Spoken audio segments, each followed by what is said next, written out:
नमस्कार, जम्मू कश्मीर की खास खबरों में आप सबका स्वागत है। मैं हूं आपके साथ पल्लवी जम्वाल। तो चलिए शुरुआत करते हैं आज की खास खबरों की और सबसे पहले डोडा की तरफ चलते हैं। आपको बता दें कि डोडा से खबर सामने आ रही है, जहां पर डोडा में पकड़े गए 4 संदिग्धों से पूछताछ की जा रही है और साथ ही साथ जेलेटिन स्टिक के साथ इन 2 भाइयों सहित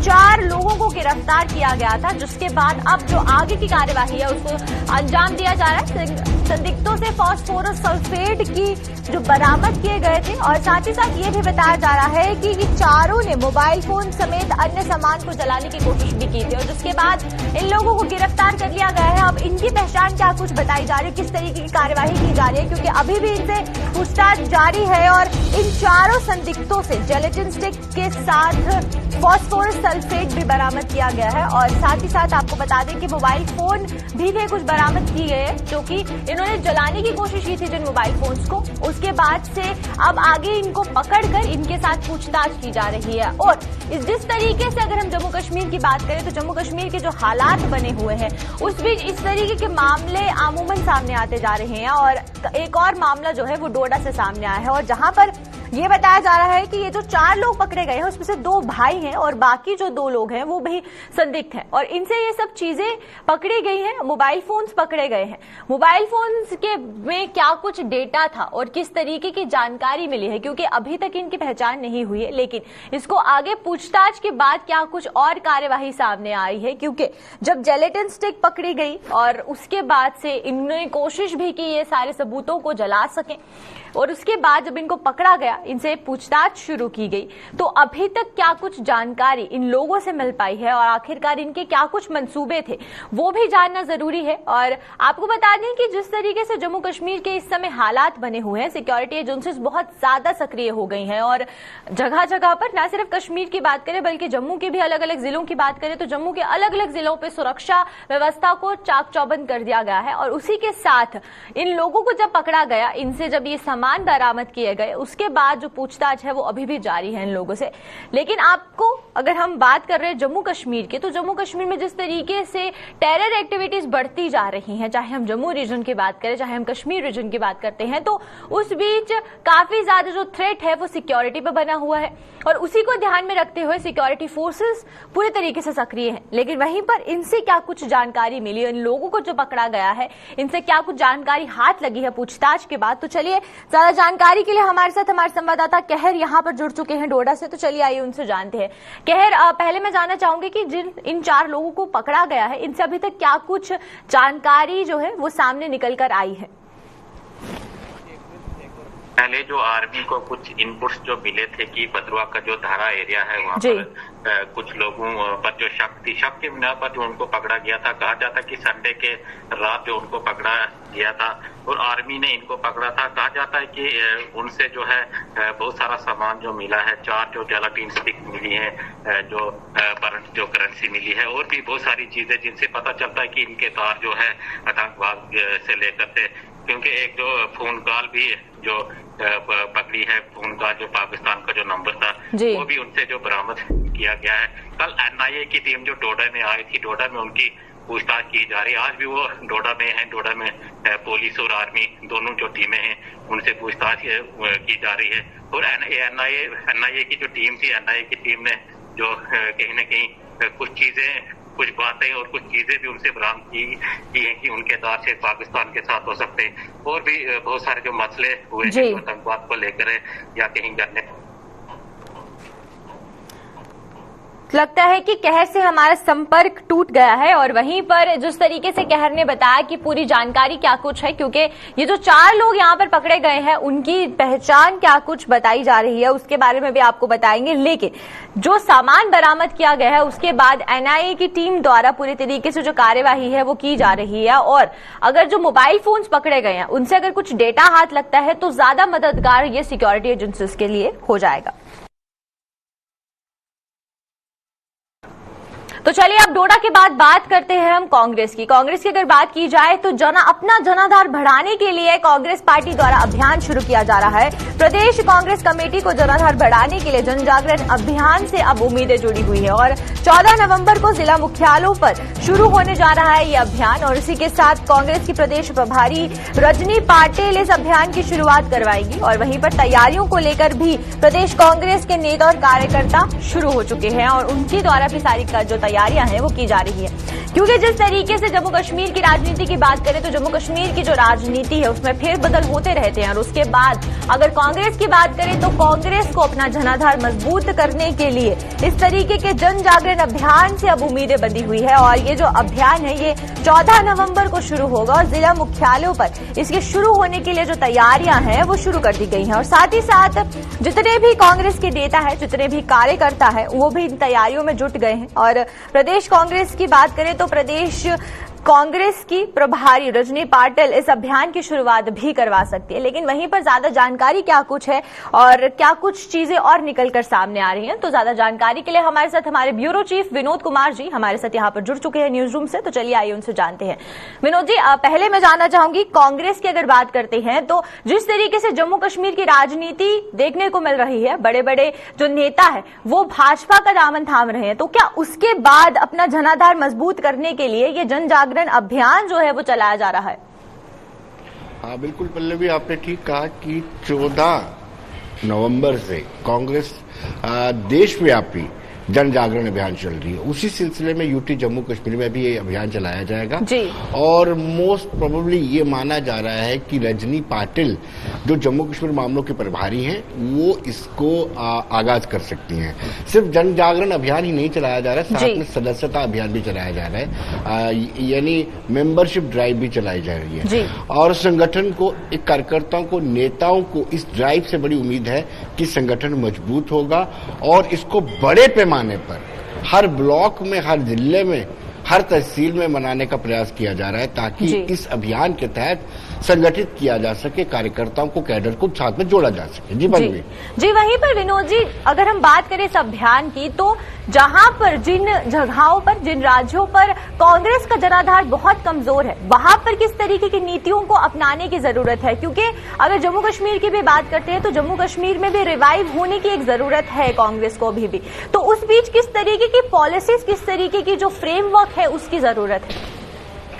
देखिए पल्लवी, जम्मू कश्मीर में बहुत सारे इश्यूज जो हैं वो कांग्रेस के पास हैं। अगर जन जागरण अभियान के तहत अगर वो महंगाई का इशू लेते हैं, बेरोजगारी का इशू लेते हैं, या फिर जो माइनिंग वाला इशू है, लीकर वाला इशू है, रिलायंस के आउटलेट्स वाला इशू है, जो मुद्दे जनता के साथ जुड़े हुए हैं जैसे डेली वेजर्स के इशू है, इन सब इश्यूज को लेकर के अगर वो गंभीरता से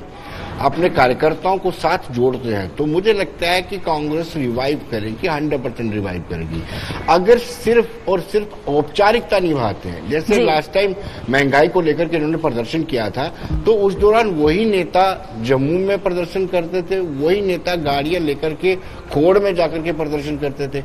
यानी अगर खोड़ में प्रदर्शन करना है, बिश्नाह में प्रदर्शन करना है तो वहां के कार्यकर्ता होने चाहिए, ना कि जम्मू शहर के नेता वहां पर चल के प्रदर्शन करें। इसी तरीके से जो जन जागरण अभियान है अगर उसको सफलता पूर्वक इनको करना है तो वहां पर हर कैडर को तैयार करना पड़ेगा। ये नहीं कि स्ट्रेंथ दिखाने के लिए आप जम्मू से वर्कर्स को ले जाएं। तो अगर ये सीरियसली इस इशू को लेते हैं, अगर सीरियसली अभियान को लिया जाता है तो मुझे लगता है कि ऐसी कोई ताकत नहीं है जो रिवाइवल को रोक नहीं सकती है। बिल्कुल विनोद जी, देखिए अगर हम बाकी राज्यों की बात करते हैं तो कांग्रेस के लिए काफी हद तक जो है आसानी है वहां पर अपना एक जनाधार बढ़ाने के लिए, लेकिन अगर जम्मू कश्मीर की राजनीति की बात करते हैं तो यहाँ पर एनसी की बात की जाए, पीडीपी की बात की जाए, साथ ही साथ भाजपा की बात कही जाए तो ये तीनों ऐसी पार्टीज हैं जिनमें जो लोग हैं वो काफी ज्यादा विश्वास भी रखते हैं। और कश्मीर की अगर बात करें तो कश्मीर में पीडीपी हो या फिर एनसी हो, दोनों पार्टीज ने अपनी एक मजबूती वहां पर बनाकर रखी है। तो उस बीच अगर कांग्रेस अपना जनाधार अभियान शुरू कर रही है, सदस्यता अभियान शुरू कर रही है, तो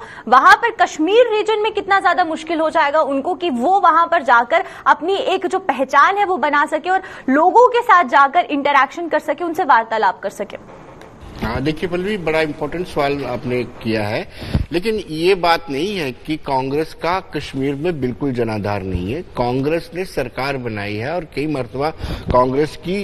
गठबंधन वाली सरकार रही है, जिसमें कश्मीर से भी कांग्रेस के विधायक जीत करके आए हैं। तो ऐसा नहीं है कि कश्मीर में जनाधार नहीं है, लेकिन एक मौका, एक अवसर जो है दोबारा से पार्टी को मिला है कि अपना जो कार्यकर्ता है उसको दोबारा से, जैसे जनाधार की बात करते हैं, दोबारा से जनाधार को रिवाइव किया जा सकता है, पार्टी को रिवाइव किया जा सकता है। लेकिन जैसे मैंने पहले कहा, उसमें गंभीरता लाने की जरूरत है, अच्छे तरीके से मैनेज करने की जरूरत है कि हर इलाके को इंडिपेंडेंटली तरीके से ये अभियान चलाने का मौका दिया जाए। ये ना हो कि हेडक्वार्टर से जाकर के गांव में या किसी ब्लॉक में जाकर के वो अभियान चलाए, उनको भी मौका दिया जाना चाहिए। यानी रिवाइवल का अवसर है, लेकिन उसको सही तरीके से और गंभीरता से लेने की जरूरत है। तो जिस तरीके से विनोद जी आपने बात की महंगाई की, भाजपा की बात करें तो अभी कहीं ना कहीं जहां पर महंगाई बढ़ती जा रही है और लोगों में रोष भी है सरकार के प्रति कि जो महंगाई है वो बढ़ती जा रही है, तो अगर इस समय जाकर अभियान को शुरू किया जा रहा है, सदस्यता अभियान शुरू किया जा रहा है, और अगर लोग इस समय कांग्रेस की तरफ ज्यादा अपना झुकाव दिखाते हैं, तो भाजपा के लिए कितना ज्यादा चैलेंजिंग हो जाएगा विधानसभा जो चुनाव आने वाले हैं उसको लेकर? देखिए पल्लवी, इन्फ्लेशन रेट हमेशा ही कारगर रहता है, काम करता है, और दूसरी ओर एंटी इनकम्पेंसी फैक्टर, ये दो फैक्टर बड़े इंपॉर्टेंट रहते हैं। महंगाई दर और जो सरकार से नाराजगी लोगों के बीच में होती है, बड़ा इंपॉर्टेंट रहती है। लेकिन आपने देखा होगा कि हाल ही बाई इलेक्शन जो हुए थे, उसके जो रिजल्ट आए, उसके बाद रिजल्ट आने के बाद भाजपा की राष्ट्रीय कार्यकारिणी की बैठक भी होती है, उसके साथ साथ पहले डीजल और पेट्रोल के दाम में स्लैश भी आता है। यानी भाजपा को इस चीज का एहसास हो रहा है कि महंगाई के कारण उनकी कुछ जगहों पे हार जो हुई है, उसकी मेन वजह जो है इन्फ्लेशन रेट है। इसलिए कहीं ना कहीं कांग्रेस के पास ये मौका है, और दूसरी ओर भाजपा को भी इस महंगाई पर नियंत्रण करना पड़ेगा, क्योंकि आने वाले चुनावों में भाजपा को ये डैमेज कर सकती है। लेकिन अगर कांग्रेस की बात करें तो उनके पास एक बहुत बड़ा अवसर है, मौका है कि महंगाई जैसे मुद्दों को, बेरोजगारी जैसे मुद्दों को लेकर के वो पब्लिक के बीच में जाए, जन जागरण अभियान करे और अपने संगठन को मजबूत बनाए। जी चलिए, बहुत बहुत शुक्रिया विनोद जी आपका हमारे साथ जुड़ने के लिए और तमाम जानकारी देने के लिए। तो ये थे हमारे साथ हमारे ब्यूरो चीफ विनोद कुमार जी, और जिस तरीके से जनाधार बढ़ाने को लेकर जो कांग्रेस है अब वो अपनी कमर कस चुकी है, और वहीं पर अगर हम बात करते हैं भाजपा की, तो भाजपा के लिए मुश्किलें जो है वो खड़ी हो सकती है, क्योंकि इस समय अगर इन्फ्लेशन रेट की बात करें तो इन्फ्लेशन रेट को लेकर जिस तरीके का लोगों में रोष देखा जा रहा है, तो अगर उस पर लगाम नहीं लगाई जाए तो आने वाले समय में कांग्रेस इस बात का पूरा फायदा उठा सकती है।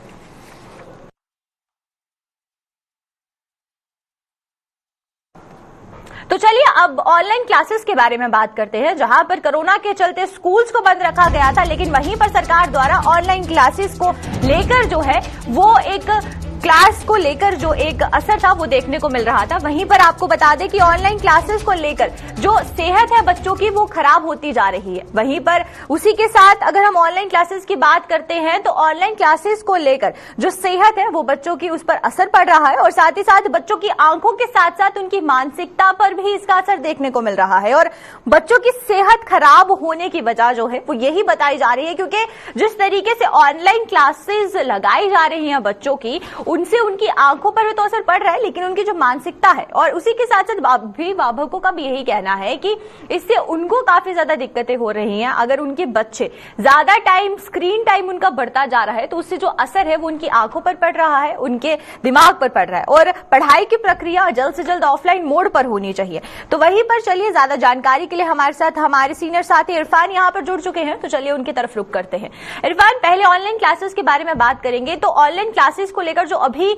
नया फैसला था वो ये आया था कि स्क्रीन टाइम को थोड़ा कम कर दिया गया था और बीच में ब्रेक दी गई थी, लेकिन फिर भी बच्चों पर काफी ज्यादा बर्डन ऑनलाइन क्लासेस का नजर आ रहा है, और बहुत से ऐसे एरियाज है जहां पर नेटवर्क भी प्रॉपर तरीके से नहीं आता और कनेक्टिविटी खराब होने की वजह से बच्चों की पढ़ाई पर असर पड़ रहा है। तो इसको लेकर कश्मीर की अगर बात करते हैं तो वहां पर किस तरीके की जो चीजें हैं वो निकलकर सामने आ रही हैं? बहुत बहुत शुक्रिया पल्लवी जी। अगर मैं बात करूं ऑनलाइन क्लासेस को लेकर, ऑनलाइन क्लासेस जो है जाहिर सी बात है इस वक्त कोविड-19 पैंडेमिक चल रहा है, तो ये एक डिफरेंट पॉस्चर था कि जिससे पढ़ाई को आप कंटिन्यू कर सकते हैं ताकि बच्चे का मुस्तकबिल भी संवार सके और साथ साथ यह पढ़ाई का नुकसान भी ना हो। मगर जबकि ऑनलाइन पढ़ाई के लिए आपको पता है कि इंटरनेट की काफी ज्यादा इंपॉर्टेंट रीजन जो है फैक्टर पड़ता है, और उसके साथ साथ आपके पास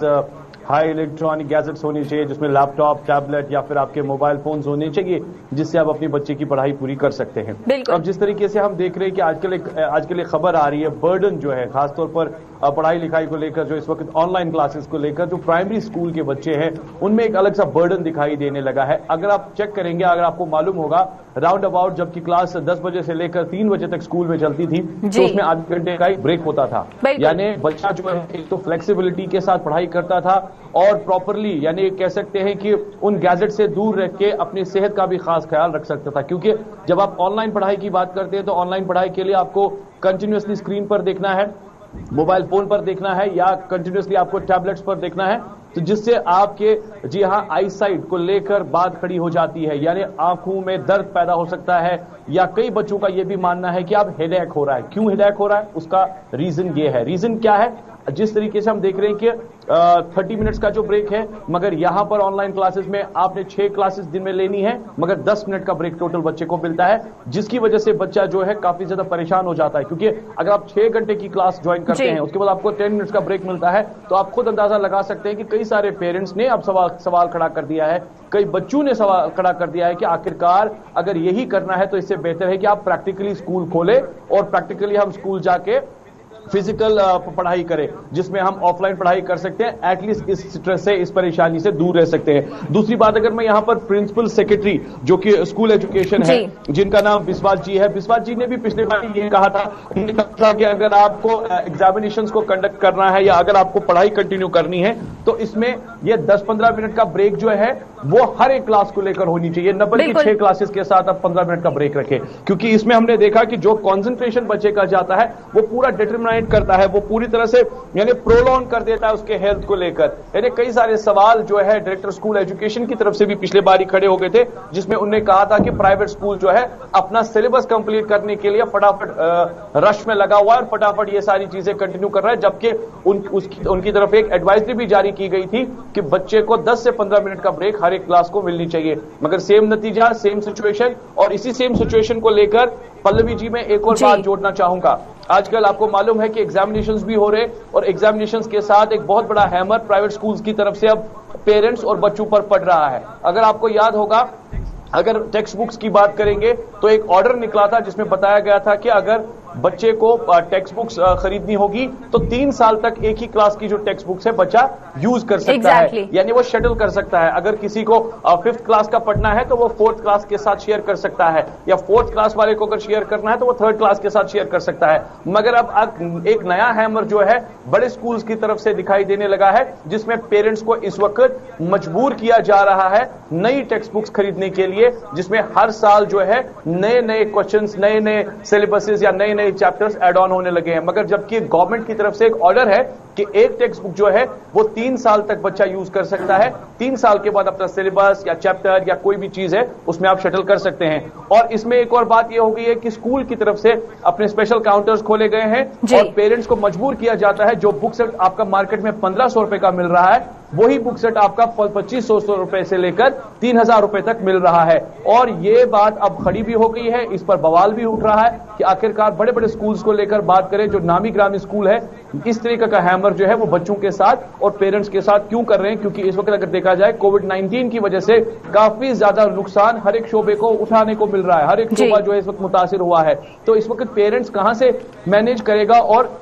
1000 से 1500 रुपए का जो गैप है बुक सेट का, ये भी एक बहुत बड़ा मसला है, ये भी एक बहुत बड़ी चोरी है जिस पर सरकार की नजर है। देखिए इरफान, जिस तरीके से ऑफलाइन मोड के लिए जो है बातें की जा रही है कि उनको लेकर ऑफलाइन मोड जो है वो शुरू होना चाहिए ताकि जो बच्चे हैं उनको दिक्कत ना हो, और स्क्रीन टाइम जिस तरीके से बच्चों का बढ़ता जा रहा है तो उनकी आंखों पर असर पड़ रहा है। लेकिन वहीं पर अगर हम कोविड के केसेस की बात करते हैं तो कोविड के केसेस एक बार फिर से जो है वो शुरू हो गए हैं, और इस बीच यहाँ पर एक बहुत बड़ा चैलेंज है कि अगर स्कूल्स को खोल दिया जाता है तो उससे बच्चों को काफी ज्यादा असर होगा, क्योंकि कोविड के केसेस भी बढ़ते जा रहे हैं। देखिए पल्लवी, इस कहानी के दो पहलू है। अगर देखा जाए, एक साइड से कोविड भी चल रहा है तो कोविड को कंट्रोल करना है, एडमिनिस्ट्रेशन इस बात पर भी सोच रही है। अगर एडमिनिस्ट्रेशन इस बात पर सोच रही है तो दूसरे साइड से बच्चों का सेहत भी देखना है ना। और आप प्राइमरी डिपार्टमेंट की बात कर रहे हैं, उन स्कूल्स की बात कर रहे हैं जो कि इस वक्त अगर देखा जाए 10वीं क्लास से जो स्कूल्स जो जमात के जो नीचे मिडिल है या प्राइमरी है वही स्कूल बंद पड़े हैं। तो आप अगर यहां पर कोविड को कंट्रोल कर रहे हैं, मगर दूसरी साइड से ये भी देखिए कि ऑनलाइन से आप बच्चों का जो मुस्तकबिल है खास तौर पर बना तो रहे हैं, मगर सेहत उनकी आप बिगाड़ रहे हैं। क्योंकि अगर आपने 10 मिनट का ब्रेक 6 घंटे की क्लास में रखना है तो आप अंदाजा लगा सकते हैं कि 5वीं जमात का बच्चा या 8वीं जमात का बच्चा कितना ज्यादा डिस्ट्रेस होगा, कितना ज्यादा हेडेक होगा और कितना ज्यादा आईसाइट उसकी प्रॉब्लम हो जाएगी। कल इन सारी चीजों को लेकर बात करेंगे तो कौन रहेगा जिम्मेदार, जबकि आप कोविड को भी कंट्रोल करने के लिए ये सारी चीजें तो इकदाम उठा रहे हैं, मगर इस बात का भी गौर करने की जरूरत है। जबकि आपके प्रिंसिपल सेक्रेटरी एजुकेशन जो बता रहे हैं, बार बार बता रहे हैं कि यहां पर हर एक क्लास में 15 मिनट का गैप होना चाहिए ताकि बच्चा जो है आराम से पढ़ सके और उसके जो सेहत है वो भी ठीक रख सके। मगर यहां पर मनमानियां लगातार जारी है और इस मनमानियों को लेकर, इन मनमानियों के साथ साथ आप देखिए अपना सिलेबस कंप्लीट करने के लिए, अपना पैसा रिकवर करने के लिए जो मनमानियां हैं वो पेरेंट्स और बच्चों पर लगातार इसकी मार जारी है। जी चलिए, बहुत बहुत शुक्रिया इरफान आपका हमारे साथ जुड़ने के लिए और तमाम जानकारी देने के लिए। तो ये थे हमारे साथ हमारे सीनियर साथी इरफान फाजिल और कश्मीर से ही हमारे साथ यहाँ पर जुड़े थे। और जिस तरीके से ऑनलाइन क्लासेस का असर बच्चों की आंखों पर और उनकी मानसिकता पर पड़ रहा है, उसको लेकर अब अभिभावकों द्वारा ये जो सवाल है वो खड़ा होना शुरू हो गए हैं। उनका ये साफ कहना है कि ऑनलाइन क्लासेस में ब्रेक होना बहुत जरूरी है ताकि बच्चों की आंखों पर इसका असर ना पड़े। तो चलिए अब रुख करते हैं हम राजौरी की तरफ। राजौरी की बात करें तो राजौरी के मेंढर बस स्टैंड की जो खबर है वो सामने आ रही है, जहां पर जमींदोज होने की कगार पर पैसेंजर शेड जो है वो पहुंच गया है और इसी के साथ किसी भी समय एक बड़ा हादसा पेश आ सकता है। लेकिन वहीं पर अगर हम बात करें तो लोगों की गुहार लगाने के बावजूद भी अभी तक कहीं पर भी सुनवाई नहीं हुई है। पैसेंजर शेड पर प्रशासन की जो नजर है वो नहीं पड़ रही है और कहीं ना कहीं इस पूरी समस्या को नजरअंदाज भी किया जा रहा है। और आपको बताएं क्योंकि मेंढर बस स्टैंड में जहां वो पैसेंजर शेड बना है वो पैसेंजर्स की सुविधा के लिए बना था, लेकिन अब जो उसकी हालत है वो बहुत ज्यादा खस्ता हो चुकी है और अब तस्वीरों में साफ देख सकते हैं कि पैसेंजर शेड की जो हालत है वो क्या कुछ बनी हुई है। और इस बीच अगर मुसाफिर वहां पर आते हैं और अगर वो रुकने की भी वहां कोशिश करते हैं तो एक बहुत बड़ा हादसा भी पेश आ सकता है। लेकिन अभी तक कोई कदम क्यों नहीं उठाया गया और बार बार गुहार लगाने के बाद भी सुनवाई क्यों ना हुई, इसकी ज्यादा जानकारी के लिए हमारे साथ हमारे संवाददाता जमशेद मलिक यहां पर जुड़ चुके हैं। तो चलिए उनसे बातचीत करते हैं। जमशेद, पहले जानना चाहूंगी कि जिस तरीके की ये जो पैसेंजर शेड की हालत है ये साफ तस्वीरों में नजर आ रही है, तो उसके बाद भी अभी तक इसकी कोई मरम्मत नहीं की गई, क्योंकि बस स्टैंड पर ये पैसेंजर शेड है और पैसेंजर्स अमूमन इसका इस्तेमाल भी करते होंगे। तो एक बड़ा हादसा पेश आने से पहले ही अगर इस तरीके का कदम उठा लिया जाए कि इसको ठीक करवा लिया जाए, तो ये अभी तक इसकी नजरअंदाजी क्यों की जा रही है? जी पल्लवी, बिल्कुल अगर ये कहें कि महकमा आरडीडी की तरफ से काम जरूर किए जाते हैं, मगर वो काम सिर्फ इसलिए किए जाते हैं, कंप्लीट करने के बाद उनको छोड़ दिया जाता है और उनके आगे के लिए सोचा नहीं जाता है। Passenger shade Mendhar bus stand की अगर हम बात करें तो कई बरस पहले ये महकमा आरडीडी की तरफ से बनाया गया था ताकि लोगों को कुछ राहत मिल सके, मगर आज वो पैसेंजर शेड सिर्फ गंदगी के ढेर में तब्दील हो चुका है और बस स्टैंड के बीचों बीच में है, मगर उसके बावजूद भी महकमा की तरफ से कोई इस पर आगे कार्रवाई नहीं की जा रही, ना इसको दोबारा ठीक करने की कोशिश की गई है। हालांकि म्युनिसिपैलिटी ना होने के कारण भी मेंढर के लोगों को काफी परेशानियों का सामना करना पड़ रहा है। कई अरसा से मेंढर के लोग म्युनिसिपैलिटी की मांग भी करते आ रहे हैं, मगर जिस तरह आरडीडी डिपार्टमेंट के काम है इन पर जरूर सवाल उठते हैं, क्योंकि आरडीडी की तरफ से काम किए जाते हैं और उसके बाद उनको छोड़ दिया जाता है उसी हालत में, सिर्फ एक खाना पूर्ति की जाती है और उसके आगे कोई काम नहीं किया जाता। इस पैसेंजर शेड की हालत आप देख सकते हैं हमारे टीवी स्क्रीन पर भी किस तरह की है और लोगों को या खास करके उन यात्रियों को कितनी परेशानी आती होगी, धूप हो या बारिश हो उसमें कितनी परेशानी। हालांकि मेंढर का बाजार बहुत कंजेस्टेड बाजार है, उसके कारण भी लोगों को काफी मुश्किल का सामना करना पड़ता है। इसको लेके ये पैसेंजर शेड बनाया गया था, मगर वो पैसेंजर शेड नहीं बल्कि गंदगी का ढेर बनकर रह चुका है, मगर उसके बावजूद भी महकमा की तरफ से कोई आगे बड़ा कदम नहीं उठाया जा रहा कि लोगों को राहत मिल सके। पल्लवी जी बिल्कुल जमशेद, वहीं पर मैं आपसे ये जानना चाहूंगी, अगर टूरिज्म डिपार्टमेंट की बात करते हैं तो जम्मू डिवीजन के जितनी भी डिस्ट्रिक्ट्स है उनको टूरिस्ट डेस्टिनेशन बनाने के लिए जो कदम है वो उठाया जा रहा है, लेकिन वहीं पर जो बस स्टैंड है यानी कि मेंढर का जो मुख्य बस स्टैंड है जहां पर लोग अमूमन बाहर से आते हैं, तो वहां जो तस्वीर है वो ये नजर आ रही है। तो अभी तक इसको लेकर कोई भी फंड जारी नहीं किया गया, इसकी मरम्मत को लेकर कोई कदम नहीं उठाया गया। अगर फंड जारी किए भी गए तो उनका प्रॉपर तरीके से इस्तेमाल क्यों नहीं किया गया?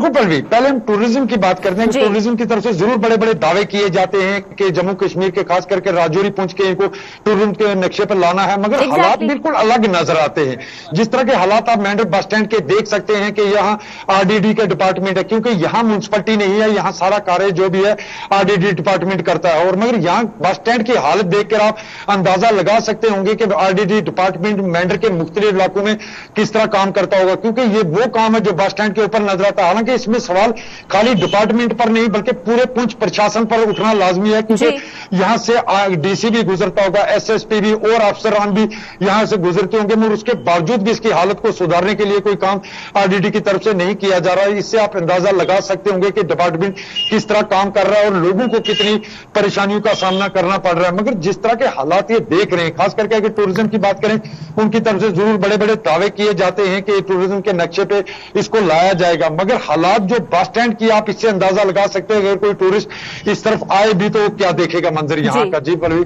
बिल्कुल जमशीद, और वहीं पर जहां पर हम पैसेंजर शेड की हालत देख रहे हैं, वहीं पर गंदगी की बात करें तो गंदगी के भी ढेर यहाँ पर नजर आ रहे हैं। तो साफ सफाई को लेकर भी किसी तरीके का कोई इंतजाम जो है वो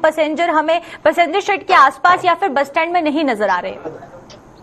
पलवी, बिल्कुल उसकी बड़ी वजह यह है कि मेंढर तहसील एक ऐसी तहसील है जहां के लोग कई सालों से ये मांग कर रहे हैं कि मेंढर को म्युनिसिपैलिटी का दर्जा दिया जाए, मगर आज तक मेंढर को म्युनिसिपैलिटी का दर्जा नहीं दिया गया। यहाँ की सफाई कार्य की बात करें, यहाँ के पैसेंजर शेड की बात करें, ये सारा आरडीडी डिपार्टमेंट के पास है। मगर आप इसी पैसेंजर शेड जो बस स्टैंड के बीचों बीच में है, इसी से आप अंदाजा लगा सकते होंगे कि ये डिपार्टमेंट किस तरह काम कर रहा है, लोगों को कितनी परेशानियों का सामना करना पड़ रहा होगा। चलिए, बहुत बहुत शुक्रिया जमशीद आपका हमारे साथ जुड़ने के लिए और तमाम जानकारी देने के लिए। तो ये थे हमारे साथ हमारे संवाददाता जमशीद मलिक, और ये हमारे साथ यहाँ पर पुंछ से जुड़े थे। और मेंढर की बस स्टैंड की बात करें तो पैसेंजर शेड की क्या कुछ हालत है वो हम साफ तस्वीरों में देख सकते हैं।